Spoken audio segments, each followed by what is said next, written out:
Hi കൂട്ടുകാരെ, എല്ലാവർക്കും പഠിക്കാം രസിക്കാം യൂട്യൂബ് ചാനലിലേക്ക് സ്വാഗതം.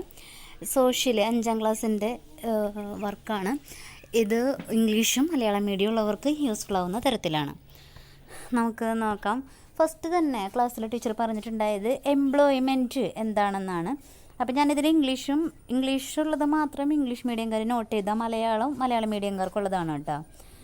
Employment is an economic activity that generates income. അപ്പോൾ എന്താണ് എംപ്ലോയ്മെൻറ്റ് എന്ന് പറഞ്ഞിട്ടുണ്ടെങ്കിൽ ഒരു സാമ്പത്തിക പ്രവർത്തനമാണ്, നമുക്ക് വരുമാനം നേടിത്തരുന്ന സാമ്പത്തിക പ്രവർത്തനമാണ് എംപ്ലോയ്മെൻറ്റ് എന്ന് പറയുന്നത്. റിവാർഡ് ഓഫ് എംപ്ലോയ്മെൻറ്റ്, നമ്മളിങ്ങനെ എംപ്ലോയ്മെൻറ്റ് ചെയ്യുന്നത് കൊണ്ട് അതുകൊണ്ട് കിട്ടുന്ന പ്രതിഫലം എന്താണ്? വേജോ സാലറിയോ? അപ്പം നോക്കാം. തൊഴിൽ, മലയാളം മീഡിയം ഉള്ളവർക്കാണ് തൊഴിൽ. വരുമാനം നേടിത്തരുന്ന ഒരു സാമ്പത്തിക പ്രവർത്തനമാണ് തൊഴിൽ. പ്രതിഫലം കൂലി അഥവാ ശമ്പളം. ഇനി വരുമാന സ്രോതസ്സ്, പ്രതിഫലം പ്രദാനം ചെയ്യുന്ന പ്രയത്നമോ വസ്തുവകകളോ ആണ് വരുമാന സ്രോതസ്സ്. അതായത് ഇപ്പോൾ നമുക്ക് വരുമാനം കിട്ടുന്നത് എവിടെ നിന്നാണോ, അങ്ങനെയുള്ള ഏതാണ് ആ ഒരു സ്രോതസ്സ് എന്നുണ്ടെങ്കിൽ അതാണ് വരുമാന സ്രോതസ്സ് എന്ന് ഉദ്ദേശിക്കുന്നത്. ഇപ്പോൾ ഉദാഹരണം പറഞ്ഞാൽ കച്ചവടം ഒരു വരുമാന സ്രോതസ്സും അതിൽ നിന്ന് ലഭിക്കുന്ന ലാഭമാണ് നമ്മുടെ വരുമാനം. കച്ചവടം ചെയ്യുന്നത് കൊണ്ടാണ് നമുക്ക് ഈ വരുമാനം കിട്ടുന്നത്. അപ്പോൾ അതുകൊണ്ട് കച്ചവടത്തിന് നമുക്ക് പറയാം? വരുമാന സ്രോതസ്സ് എന്ന് പറയാം.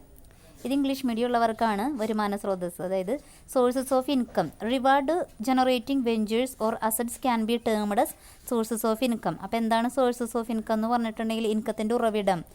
വരുമാനം നേടിത്തരുന്നതിനെയാണ് നമ്മൾ എന്തെന്ന് പറയുന്നത്? സോഴ്സസ് ഓഫ് ഇൻകം അഥവാ വരുമാനത്തിൻ്റെ ഉറവിടം. എക്സാമ്പിൾ, ബിസിനസ് എന്ന് പറഞ്ഞാൽ സോഴ്സ് ഓഫ് ഇൻകവും and profit out of business എന്ന് പറഞ്ഞാൽ ഇൻകവുമാണ്. ഇനി നെക്സ്റ്റാണ് കുടുംബങ്ങൾക്ക് വരുമാനം ലഭിക്കുന്ന സന്ദർഭങ്ങൾ. നമുക്ക് ഒരു കുടുംബത്തിന് സാധാരണ വരുമാനം എങ്ങനെയൊക്കെ ലഭിക്കാം? ജോലി ചെയ്തിട്ട് കിട്ടാമല്ലേ. ഇപ്പോൾ വീട്ടിലുള്ളവരൊക്കെ അച്ഛനും അമ്മയും അങ്ങനെയുള്ളവരൊക്കെ ജോലിക്ക് പോയിട്ട് കിട്ടാം. പിന്നെ ഒരു നിശ്ചിത തുക ബാങ്കിൽ നിക്ഷേപിക്കുന്നു. നമുക്കിപ്പോൾ ബാങ്കിൽ കുറച്ച് പൈസയൊക്കെ വേണമെങ്കിൽ ഡെപ്പോസിറ്റ് ചെയ്ത് അതിനുള്ള പലിശയായിട്ട് കിട്ടും വരുമാനം.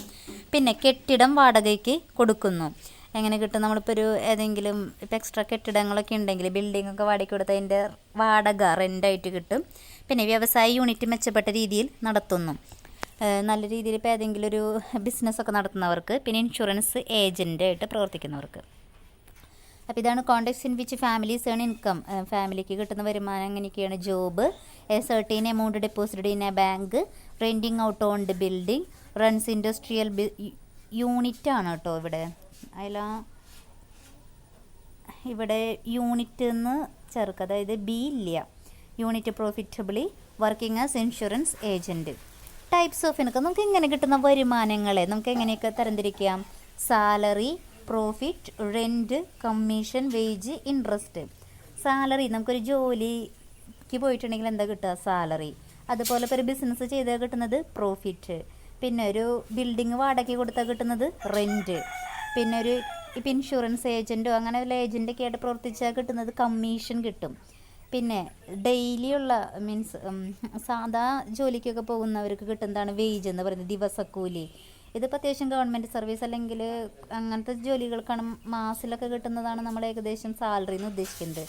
പിന്നെ ഇൻട്രസ്റ്റ് എന്ന് പറഞ്ഞാൽ ബാങ്കിലൊക്കെ ഇപ്പോൾ പൈസ ഡെപ്പോസിറ്റ് ചെയ്യുമ്പോൾ കിട്ടുന്നതാണ് ഇൻട്രസ്റ്റ് അഥവാ പലിശ. അടുത്തത് list out the income generating sources of A family. ഒരു ഫാമിലിക്ക് വരുമാനം നേടുന്നത് നേരത്തെ പറഞ്ഞ കാര്യം തന്നെയാണ്. ഇനി നെക്സ്റ്റ് ആണ് ഇൻകം അഥവാ വരുമാനം. ഒരു കുടുംബത്തിലെ അംഗങ്ങൾക്ക് വിവിധ സ്രോതസ്സുകളിൽ നിന്ന് ലഭിക്കുന്ന പ്രതിഫലമാണ് വരുമാനം. Earnings of family members from different sources are the income of A family. ഇനി ചുവടെ കൊടുത്തിരിക്കുന്നതിൽ വരുമാന സ്രോതസ്സിൽ പെടാത്തത് ഏത് കണ്ടുപിടിക്കാനാണ് പറഞ്ഞിട്ടുള്ളത്. ഒരു ആക്ടിവിറ്റിയാണ് കേട്ടോ. അപ്പോൾ നമുക്ക് നോക്കാം. വരുമാന സ്രോതസ്സിൽ പെടാത്തത്, സർക്കാർ ജോലി, നമുക്ക് വരുമാനം കിട്ടില്ലേ? ഒരു ജോലിക്ക് പോയി നമുക്ക് എന്തായാലും സാലറി ആയിട്ട് കിട്ടും. കാർഷിക ജോലി, കൃഷി ചെയ്തു, ഇപ്പോൾ നല്ല അത്യാവശ്യം ലാഭമൊക്കെ ഉണ്ട്, അപ്പോൾ നമുക്ക് ഈ വിളകളൊക്കെ വിറ്റാൽ പൈസ കിട്ടും. വീട്ടമ്മയുടെ ജോലി ശമ്പളം കിട്ടുന്നതാണോ? അല്ല. അപ്പോൾ ഇതാണ് അതിൽ ഒറ്റപ്പെട്ട് നിൽക്കുന്നത്. ഡോക്ടറുടെ ജോലിക്കും കിട്ടും. അപ്പോൾ among the following which is not a source of income? Government job, agricultural job, household job, doctors job. അപ്പോൾ ഏതുത്തരം? House hold job. ഇനി അടുത്തത് പട്ടിക പൂർത്തിയാക്കാൻ പറഞ്ഞിട്ടുണ്ട്. പട്ടിക പൂർത്തിയാക്കുക. വരുമാന സ്രോതസ്സും വരുമാനവും. റോഡ് നിർമ്മാണ ജോലിക്ക് പോയിട്ടുണ്ടെങ്കിൽ എന്താ കിട്ടും? നമുക്ക് വേജ് അഥവാ കൂലി. കച്ചവടത്തിന് ലാഭം. സർക്കാർ ജോലി ശമ്പളം. ബാങ്ക് നിക്ഷേപം പലിശ. Complete the table. Sources of income source of income road construction വേജാണ് കിട്ടുന്നത്, ബിസിനസ്സിന് പ്രോഫിറ്റ്, ഗവൺമെൻറ് സർവീസിന് സാലറി, ബാങ്ക് ഡെപ്പോസിറ്റിന് ഇൻട്രസ്റ്റ്. ഇനി ലാസ്റ്റ് ഒരു ആക്ടിവിറ്റി പറഞ്ഞിട്ടുള്ളത് നിങ്ങളുടെ കുടുംബത്തിൻ്റെ വരുമാനം ഏതൊക്കെ സ്രോതസ്സിൽ നിന്നാണെന്ന് രൂപപ്പെടുന്നത്. What are the income generating sources of your family. ഇത് തന്നെ എഴുതണം, കാരണം ഓരോരുത്തരുടെ ഫാമിലീനെ ബേസ് ചെയ്ത് മാറുമല്ലോ. അതായത് നിങ്ങളുടെ കുടുംബത്തിൻ്റെ വരുമാനം ഏതെല്ലാം സ്രോതസ്സുകളിൽ നിന്നാണ് രൂപപ്പെടുന്നത്. പല രീതിയിലുണ്ടായിരിക്കും. ഇപ്പോൾ നിങ്ങളുടെ വീട്ടിലെ കാര്യങ്ങളാകുമ്പോൾ ഇപ്പോൾ പലർക്കും കുട്ടികളുടെ ഇപ്പോൾ അച്ഛനമ്മമാർ ജോലിക്ക് പോകുന്നവരായിരിക്കും. അങ്ങനെ ജോലിക്ക് പോയിട്ട് കിട്ടുന്ന വരുമാനം ഉണ്ടാവും. അപ്പോൾ അതൊരു സ്രോതസ്സാണ്. പിന്നെ നമുക്ക് എന്ത് വേണമെങ്കിലും പറയാം, അഗ്രികൾച്ചർ, കൃഷിയിൽ നിന്നുള്ള വരുമാനം ഉണ്ടായിരിക്കില്ലേ. പിന്നെ ഇൻഡസ്ട്രി, വല്ല ബിസിനസ് നടത്തിയിട്ടുള്ള വരുമാനം ഉണ്ടാവും, പ്രോഫിറ്റൊക്കെ കിട്ടുന്നവരുണ്ടായിരിക്കും. അതുപോലെ തന്നെ ഇപ്പോൾ ഇൻഷുറൻസ് ഏജൻറ്റോ അങ്ങനെ എന്തെങ്കിലും ഏജൻറ്റൊക്കെ ആയിട്ട് പ്രവർത്തിക്കുന്നവർക്ക് കമ്മീഷനൊക്കെ കിട്ടുന്നുണ്ടാവും. പിന്നെ ബാങ്കിലൊക്കെ ഡെപ്പോസിറ്റ് ചെയ്യുകയും അങ്ങനെ പലതരത്തിൽ പല സോഴ്സിൽ നിന്ന് നമുക്ക് വരുമാനം കിട്ടുന്നുണ്ടായിരിക്കും. അപ്പോൾ ഏതൊക്കെയാണ് വരും. പിന്നെ വേണമെങ്കിൽ ഇപ്പം നമുക്ക് ഒരുപാട് ഒന്നോ രണ്ടോ വീടൊക്കെ ഉള്ളവർ അങ്ങനെ, അല്ലെങ്കിൽ ബിൽഡിംഗ് എന്തെങ്കിലുമൊക്കെ ഉണ്ടെങ്കിലോ അതെന്തെങ്കിലും ആവശ്യത്തിന് ഇപ്പോൾ താമസിക്കാനായിട്ട് വാടകയ്ക്ക് കൊടുക്കുകയോ അല്ലെങ്കിൽ എന്തെങ്കിലും കട നടത്താനൊക്കെ വാടകയ്ക്ക് കൊടുത്തവരുണ്ടാവും. അപ്പോൾ അതനുസരിച്ച് എഴുതാം കേട്ടോ ഈ ആക്ടിവിറ്റി. ഓക്കെ.